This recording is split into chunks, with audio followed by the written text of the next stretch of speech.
मूसलाधार बारिश हो रही थी और वो अपने कमरे में बैठा जलथल देख रहा था। बाहर बहुत बड़ा लॉन था जिसमें 2 दरख्त थे। उनके सब्ज पत्ते बारिश में नहा रहे थे। उसको महसूस हुआ कि वो पानी की इस यूरिश से खुश होकर नाच रहे हैं। उधर टेलीफोन का एक खंभा गड़ा था उसके फ्लैट के सामने। ये भी बड़ा मसरूर नजर आता था, हालांकि उसकी मसरत की कोई वजह मालूम नहीं होती थी।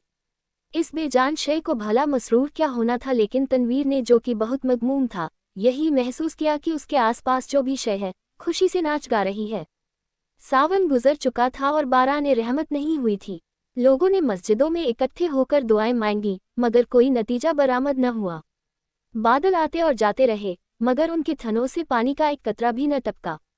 आखिर एक दिन अचानक काले काले बादल आसमान पर घिर आए और छाजों पानी बरसने लगा। तनवीर को बादलों और बारिशों से कोई दिलचस्पी नहीं थी। उसकी जिंदगी चटियल मैदान बन चुकी थी जिसके मुंह में पानी का एक कतरा भी किसी ने न टपकाया हो। 2 बरस पहले उसने एक लड़की से, जिसका नाम सुरैया था, मोहब्बत करना शुरू की, मगर एक तरफा मोहब्बत थी। सुरैया ने उसे दरखोरे एतना ही न समझा। सावन के दिन थे, बारिश हो रही थी। वो अपनी कोठी से बाहर निकला, जांघिया पहनकर नहाए और बारिश का लुत्फ उठाए।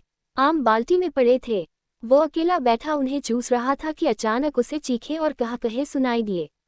उसने देखा कि साथ वाली कोठी के लॉन में 2 लड़कियां बारिश में नहा रही हैं और खुशी में शोर मचा रही हैं। उसकी कोठी और साथ वाली कोठी के दरमियान सिर्फ एक झाड़ियों की दीवार हाइल थी। तनवीर उठा, आम का रस चूसते हुए वो बाढ़ के पास गया और गौर से उन दोनों लड़कियों को देखा। दोनों महीन मलमल के कुर्ते पहने थीं, जो उनके बदन के साथ चिपके हुए थे। शलवार चून की लट्ठे की थी, इसलिए तनवीर को उनके बदन के निचले हिस्से के सही खदोखाल का पता न चल सका। उसने पहले किसी औरत को ऐसी नजरों से कभी नहीं देखा था, जैसा कि उस रोज, जबकि बारिश हो रही थी, उसने उन दोनों लड़कियों को देखा। देर तक वो उनको देखता रहा, जो बारिश में भीग भीग कर खुशी के नारे बुलंद कर रही थी। तनवीर ने उनको पहले कभी नहीं देखा था, इसलिए कि वो तबन कुछ इस किस्म का लड़का था कि वो किसी लड़की को बुरी नज़रों से देखना गुनाह समझता था, मगर उसने उस रोज़ बड़ी ललचाई नज़रों से उनको देखा ही नहीं, बल्कि उनके गीले बदन में अंगारा बनकर बरमे की तरह छेद करता रहा। तनवीर की उम्र उस वक्त 20 बरस के करीब होगी। नातजुर्बेकार था। जिंदगी में उसने पहली मर्तबा जवान लड़कियों के शबाब को गीली मलमल में लिपटे देखा, तो उसने यूं महसूस किया कि उसके खून में चिंगारियां दौड़ रही हैं। उसने उन लड़कियों में से एक को मुंतखब करना चाहा। देर तक वो गौर करता रहा। एक लड़की बड़ी शरीर थी, दूसरी उससे कम। उसने सोचा शरीर अच्छी रहेगी जो उसको शरारतों का सबक दे सके। ये शरीर लड़की खूबसूरत थी, उसके बदन के आज़ा भी बहुत मुनासिब थे। बारिश में नहाती जलपरी मालूम होती थी। थोड़ी देर के लिए तनवीर शायर बन गया। उसने कभी इस तौर पर नहीं सोचा था, लेकिन उस लड़की ने, जिसका कुर्ता दूसरी के मुकाबले में बहुत ज्यादा महीन था, उसको ऐसे ऐसे शेर याद करा दिए जिनको अरसा हुआ भूल चुका था। इसके अलावा रेडियो पर सुने हुए फिल्मी गानों की धुनें भी उसके कानों में गूंजने लगी और उसने बाढ़ के पीछे ये महसूस करना शुरू किया कि वो अशोक कुमार है, दिलीप कुमार है। फिर उसे कामिनी कौशल और नलिनी जयवंत का ख्याल आया, मगर उसने जब उस लड़की की तरफ इस गर्ज से देखा कि उसमें कामिनी कौशल और नलिनी जयवंत के खदोखाल नजर आ जाएं, तो उसने उन दोनों एक्ट्रेसों पर लानत भेजी। वो उनसे कहीं ज्यादा हसीन थी। उसके मलमल के कुर्ते में जो शबाब था, उसका मुकाबला उसने सोचा कोई भी नहीं कर सकता।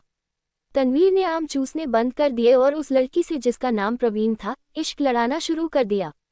शुरू में उसे बड़ी मुश्किलात पेश आई, इसलिए कि उस लड़की तक रसाई तनवीर को आसान नहीं मालूम होती थी। फिर उसे अपने वालिदैन का भी डर था। इसके अलावा उसे ये भी यकीन था कि वो उससे मुलतफित होगी या नहीं।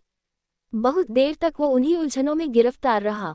रातें जागता, झाड़ियों की पस्तकत झाड़ के पास जाता, मगर वो नजर न आती। घंटों वहां खड़ा रहता और वो बारिश वाला मंजर जो उसने देखा था, आंखें बंद करके जहन में दोहराता रहता। बहुत दिनों के बाद आखिर उसको एक रोज उससे मुलाकात का मौका मिल गया। वो अपने बाप की कार में घर के किसी काम की गर्ज से जा रहा था कि परवीन से उसकी मुठभेड़ हो गई। वो कार स्टार्ट कर चुका था कि साथ वाली कोठी में तनवीर के ख्वाबों की शहजादी निकली। उसने हाथ से इशारा किया कि वो मोटर रोक ले। तनवीर घबरा गया। हर आशिक ऐसे मौकों पर घबरा ही जाया करता है। उसने मोटर कुछ ऐसे बैंडे अंदाज में रोकी कि उसको जबरदस्त धचका लगा। उसका सर जोर से स्टीयरिंग व्हील के साथ टकराया, मगर उस वक्त वो शराब के नशे से ज्यादा मखमूर था। उसको उसकी महबूबा ने खुद मुखातिब किया था। परवीन के होंठों पर गहरे सुर्ख रंग की लिपस्टिक थोपी हुई थी। उसने सुर्ख मुस्कुराहट से कहा, माफ फरमाएगा मैंने आपको तकलीफ दी। बारिश हो रही है, तानगा इस दूर दराज जगह मिलना मुहाल है और मुझे एक ज़रूरी काम से जाना था। आप मेरे हमसाए हैं इसीलिए आपको ये ज़हमत दी। तनवीर ने कहा, ज़हमत का क्या सवाल पैदा होता है। मैं तो, उसकी ज़बान लड़खड़ा गई। मैं से मेरा तारुफ तो नहीं लेकिन आपको एक बार देखा था। परवीन अपनी सुर्ख मुस्कुराहटों के साथ कार में बैठ गई और तनवीर से पूछा, आपने मुझे कब देखा था। तनवीर ने जवाब दिया, आपकी कोठी के लॉन में, जब आप और आपके साथ एक और लड़की बारिश में नहा रही थी। परवीन ने अपने गहरे सुर्ख लिबों में से चीखनुमा आवाज निकाली, हाय, आप देख रहे थे। ये गुस्ताखी मैंने जरूर की, इसके लिए माफी चाहता हूँ। परवीन ने एक अदा के साथ उससे पूछा, आपने देखा क्या था। ये सवाल ऐसा था कि तनवीर उसका जवाब नहीं दे सकता था। आए बाएं शाएं करके रह गया, जी कुछ नहीं, बस आपको। मेरा मतलब है कि दो लड़कियां थीं जो बारिश में नहा रही थीं और खुशी हो रही थीं। मैं उस वक्त आम चूस रहा था। परवीन के गहरे सुर्ख लिबों पर शरीर मुस्कुराहट पैदा हुई। आप आम चूसते क्यों हैं, काट कर क्यों नहीं खाते। तनवीर ने मोटर स्टार्ट कर दी। उसकी समझ में न आया कि इस सवाल का जवाब क्या दे, चुनांचे वो बोल कर गया, आपको मैं कहाँ ड्रॉप कर दूं। परवीन मुस्कुराए, आप मुझे कहीं भी ड्रॉप कर दे, वही मेरी मंजिल होगी। तनवीर ने यूं महसूस किया कि उसे अपनी मंजिल मिल गई है। लड़की जो उसके पहलू में बैठी है अब उसी की है, लेकिन उसमें इतनी जुर्रत नहीं थी कि वो उसका हाथ दबाए या उसकी कमर में 1-2 सेकंड के लिए अपना बाजू हमायल कर दे। बारिश हो रही थी, मौसम बहुत खुशगवार था। उसने काफी देर सोचा, मोटर की रफ्तार उसके ख्यालात के साथ साथ तेज होती गई। आखिर उसने एक जगह उसे रोक लिया और जज्बात से मगलूब होकर उसको अपने साथ चिमटा लिया, उसके होंठों से अपने होंठ पेवस्त कर दिए। उसको ऐसा महसूस हुआ कि वो कोई बहुत ही लजीज आम चूस रहा है। परवीन ने कोई मुजामत न की, लेकिन फौरन तनवीर को ये एहसास बड़ी शिद्दत से हुआ कि उसने बड़ी नाशाइस्ता हरकत की है और गालिबन परवीन को उसकी ये हरकत पसंद नहीं आई। चुनांचे एकदम संजीदा होकर उसने कहा, आपको कहाँ जाना है। परवीन के चेहरे पर यूं खफकी के कोई आसार नहीं थे, लेकिन तनवीर यूं महसूस कर रहा था जैसे वो उसके खून की प्यासी है। परवीन ने उसे बता दिया कि उसे कहाँ जाना है। जब वो उस जगह पहुंचा तो उसे मालूम हुआ वो रंडियों का चकला है।